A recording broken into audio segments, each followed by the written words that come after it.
Let's just reflect on the time that you spent up with the Jets. What did that mean to you to kind of, obviously didn't get into a game, but to be able to practice with those guys and be there for that experience? Yeah, it was a dream come true, obviously. Being recalled to the NHL is a kid's dream, and to be able to do that, it was unbelievable to be able to have my family come down and share those 8 days with them and have them come watch the practices, was pretty special to me. Just to, be able to get back, like I said, for all the things that they did for me, my sister, my grandparents, my parents, and even my aunt came down for the week. So it was pretty cool to spend the week with them and have them come out. And obviously, I didn't get into a game, but it was just incredible being on the ice with them and learning from, heli and comms every day and flats up there. So it was pretty special, and I had a blast. In terms of adding things to your toolbox, I mean, is that, like you said, you get to learn from Wade Flaherty, who's done, some phenomenal work, obviously, with Connor Hellebuck with all of his Vezinas and his MVP last year. So what did that mean for you to be able to add, spend that time with him and kind of get that one-on-one attention? Absolutely. Like you said, he has the best goalie in the world, that he trains every single day, and he even learned from him as well, that he tells me. And it's pretty special to be able to get on the ice with those guys and learn from them and expand the toolbox. And there's always, there's never going to be a day that you stop learning in this game. So for me, it's just getting that 1% better every day, learning from those guys there, and just being able to come back here and put them into my game. And if they work, then they work. If not, it's just something that I can have in the back of my mind that I can use one day. But obviously, the whole point of going up there is not changing anything in your game. Like, you got there for a reason. It's always about expanding and learning, but not so much changing at this point of the season. But obviously, just to have those things in my toolbox to, be able to rely on if need to be, then, it's amazing. And to be able to learn from those guys was special. And just, again, you've skated with these guys during training camp, so it's not as if you're new to the team and you're unexperienced with them, but it's got to be different for you to be in a regular season setting when these guys are humming along and they're, kind of in the regular season mode. They're not still in training camp mode. So for you to face shots from those types of guys at the NHL level, whether it's Mark Scheifele, I can go through the list, but for you to be able to get that, what did that do for you? Oh, it was amazing. I mean, like you said, we're on the ice with them at training camp, but, at the point of December, that's when, you're halfway through that season and you're starting to, you're hitting that peak. So at the end of the day, just to be able to get out there with them at the peak time of the season and, just heading into Christmas break, everybody wants wins and, it's coming down to that break time. So you want to make sure that you end the season or the first half of the season on a high note, and just to be able to go out there and, like I said down here, like I'm battling for that net, and, I'm battling with the players on the ice. The more you compete with them, the better, like, both of us get. So at the end of the day, to be able to go out there and get shots from those guys in mid-season form and be able to back up and just be a part of those game situations was amazing, and I definitely learned a lot.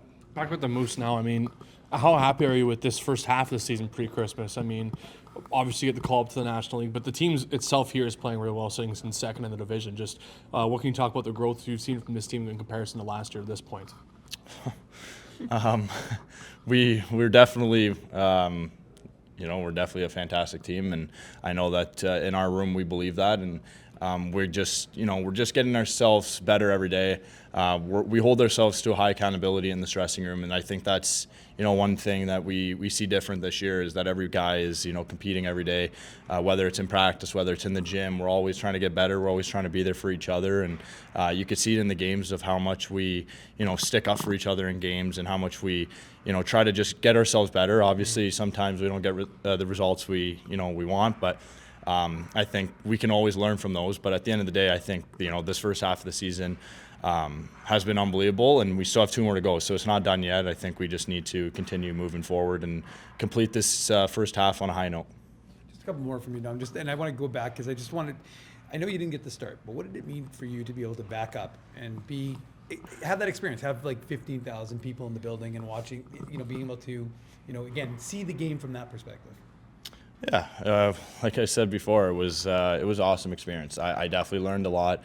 I mean, just to play and be a part of the game in the home crowd and be familiar with our arena here and my surroundings. It made everything a lot easier and a lot more more natural. But I think obviously my goal is to get into a game, and I'm going to keep fighting to get that opportunity. But at the end of the day, that week that I spent there, was competing for that net. And at the end of the day, I was in practice every day. I was backing up and learning, and I think that's a big part of the process for a young goaltender is constantly learning and adding things to his toolbox, like you said. And I definitely did that this week. And the last one for me, just in terms of, like I said, we didn't see Connor Hellebuck on the ice with you guys. It was just you and Eric Comrie to start, but then eventually he joined you guys. And so it was interesting to me watching practice because I'd see you talking to him and kind of like learning from him. So I know you mentioned a little bit already, but how neat is it for you to be hearing from the MVP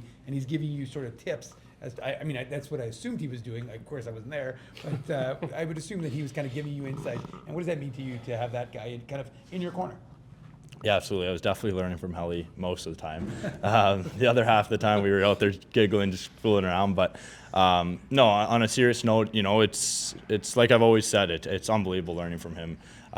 He plays a unique style game, and he's the first to say it, that a lot of this comes with experience. And but if I can get that one step ahead and learn from him now, and add things to my toolbox that'll get me better in a few years down the road, why not start now? So I definitely was picking his brain quite a bit this week of just how to, how he's so patient and how he's, reading plays so quickly and what he looks for and little cues like that, I could take back with me and learn and, get myself better because, who doesn't want to be a Hart Trophy winner? So that's ultimately, what we were doing was most of the time chatting about hockey, and the other times we were fooling around and chirping with comms.